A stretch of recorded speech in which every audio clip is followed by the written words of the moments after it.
Lord blessed you with a Proverbs 31 woman? Where? Your Proverbs 31 woman is selling herself out for $13 a month and responding to all her DMs. So be sure to drop a message and introduce yourself. She can't wait to connect. Heart emoji. You're taking a lot of them. Dang, that's tough. Hey everyone, welcome back to the channel. Today's video is all about the wildest relationship cheaters out there. We're diving into shocking stories, from outrageous schemes to unbelievable betrayals that will leave you stunned. Don't forget to hit that like button, subscribe if you haven't already, and let's jump right into the most insane relationship cheating scandals. Got a girlfriend? Nah. A baby mom? Nah. Kids? Nothing. Toxic ex? No. Are you the toxic ex? Nah. No. What's your sign? I'm a Capricorn. Oh! He had been ticking every box. Every conversation felt smooth. Every tricky question handled like a pro. Not a single red flag in sight. But then, they asked the question, "What's your zodiac sign?" The instant his answer left his lips, their smiles faded into disappointment and even a little disgust. If this is truly the kind of criteria being used to choose partners, it's really no surprise that many end up with the wrong ones. I'm not gonna lie, I'm on my celibacy journey as well. Celibacy. Yeah, I'm all about Hold the that connection. thought. I'm going to be right back. Zero chance of getting laid. Just bring this out, will you? Yo, don't come on here and be like, yo, I'm celibate and expect to drink the best shit. You feel me? Waste of time. Waste of time. Did I fuck up? No. I'm I sorry. like celibacy.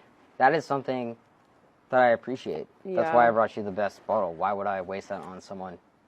Honestly, if she's bringing up the whole "I'm celibate now" topic while you're still on the date, chances are she's already had quite a history. These days, a lot of women believe that choosing celibacy later on will somehow erase their past and make them appear more appealing to the next man they meet. It's almost like they think pressing the reset button will change how guys see them. The Lord blessed you with a Proverbs 31 woman? Where? First two images I see on her profile is her sticking out and grabbing her chest and laying down half naked on a staircase. Your Proverbs 31 woman is selling herself out for $13 a month and responding to all her DMs. So be sure to drop a message and introduce yourself. She can't wait to connect. Heart emoji. Keep holding up them L's, my boy. You're taking a lot of them. Dang, that's tough. These days, there's a lot of confusion among men about what truly makes a woman valuable versus what makes her genuinely religious. Just spotting a woman who's got looks and flaunts a Bible verse in her online profile, that doesn't automatically mean she practices everything she posts about. Honestly, I'm telling you the truth. Don't be fooled by appearances. I'm a stripper. Of course I have zero sex drive. I'm a stripper. Of course I don't want to get married and have kids. I'm a stripper. Of course I don't trust men. I'm a stripper. Of course I'm going to try to take advantage of every man in my life. I'm a stripper. Of course I think I'm the sexiest thing walking on this earth. I'm a stripper. Of course I made $20 yesterday, but $600 today. I'm a stripper. Of course I try to avoid the cute customers because I know I'm not going to try to get their money. I'm going to try to get their number. I'm a stripper. Of course I'm more into this song that's playing than the dance that I'm giving. I'm a stripper. Of course I'm going to call everybody babe because I meet so many people that I can't remember anybody's name. Guys, it's wild to think about this shift. Not too long ago, women in this line of work would go out of their way to keep it a secret. Now, many openly share it online, almost as if it's a badge of honor. Some guys don't even see an issue with dating someone like that. In fact, for a few, the fact that she earns more is actually a bonus. Personally, I see it in the same light as someone hustling in the drug game, but bragging about it like it's something noble. Want to be honest, the most romantic thing somebody did for me, it was my first boyfriend. I was just in high school. He was a little older than me, and it was Valentine's Day. I'll never forget. He robbed somebody and gave me the money and gave me the bill he stole. I beg your pardon? And it was just so sweet because he was out of breath and stuff. He's like, "Here, I just got this for you." I was like, "Oh, so sweet. Thank you." Because nobody never did nothing like that for me. He stole for me, so I'm like, "Oh, you did that for me, really?" How old were you? I was like 15. I was 15. Yeah, 15. That was my first boyfriend. And that's the first time somebody ever had got me a gift or tried to do something for me. And I know he didn't have it. So the fact that you still made a way and you did what you had to do, that was nice. And it was only $13, but it was nice. These days, some choose a reckless lifestyle over honest work, and somehow some women find it appealing. Then they wonder why so many end up single mothers, Having kids with men like this, only to be shocked when he's in prison or when no one's providing for her or the child. The pattern's clear. Stop picking the worst guys and expecting a different outcome. When I was in high school, I was homeless and I would sleep at McDonald's. The manager woke me up one time and she was like, "Hey, I noticed you've been sleeping here. I can help you get a job here and we can like figure things out for you." I looked at her and I was like, "Bitch, did you just fucking wake me up out of my sleep to offer me a job at McDonald's? Who do you think you are, Princess Diana? You need to figure your life out too. You're the manager here. I'm homeless, not hopeless, okay?" And then I got banned. Honestly, it's not exactly a jaw-dropper to learn she's on OnlyFans. For her, creating that kind of content beats clocking in at a regular job like McDonald's any day.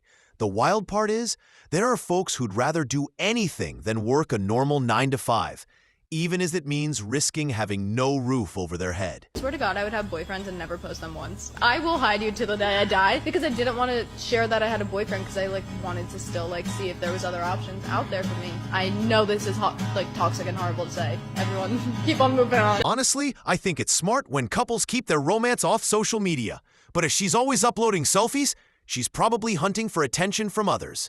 And if she refuses to share a photo with you, it suggests she's worried about cutting off her chances with someone else. At the end of the day, her actions say a lot about her priorities and who she wants noticing her. If I wanted to start, what is it about people on that you don't agree with? I don't agree with one, encouraging kids, like young boys, to watch stuff like that, and two, encouraging young girls to think that they need to do stuff like that and look a certain way. Yeah. So I think either way, whatever gender you're looking at, the younger generation, it's affecting them negatively. I think it's damaging for themselves and damaging for other people. Yeah. Personally, that's my opinion. Yeah, it is. That's not an opinion. I genuinely do think that it is damaging. I think they know that as well. They're very aware of it. Finally, a solid response from both sides. It's rare to see a woman back this kind of take, especially when so many are out here saying no man should question how she earns her money, as if chasing the bag matters more than anything else. Most employers would not hire someone who had over 35 jobs in a 10-year span. But men will date a woman who's had 35 partners over 10 years without blinking an eye. Red flag. This perfectly shows why a high B count is viewed negatively. Yet, bring up this point about women and suddenly you hear, "Don't compare me to a job," even though the logic is identical. Try using the car mileage analogy and the pushback is just as strong. The fact is, the principle stays the same. It's just that some don't like how it sounds when it applies to them. I will never date or marry a man with a high body count. One, I think that it shows that they don't have any respect for themselves and they're always seeking validation in other places. So I would say go to therapy. Two, if they're sleeping with multiple women a week, and then they decide that I'm their wife, because obviously I'm wife material, they're not going to be satisfied because they're going to be used to constantly different girls, hallways, non-hallways, grip, no grip. They're just used to a variety, and I'm not a variety. I'm just one thing. So I know that they will eventually leave me for more variety, and that's okay. But that is why I will never date or marry a man with a high body. I don't even take this seriously.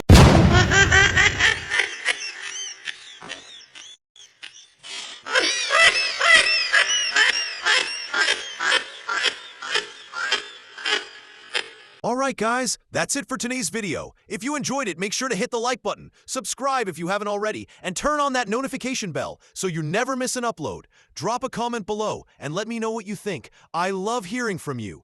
Thanks for watching, and I'll see you in the next one. Take care.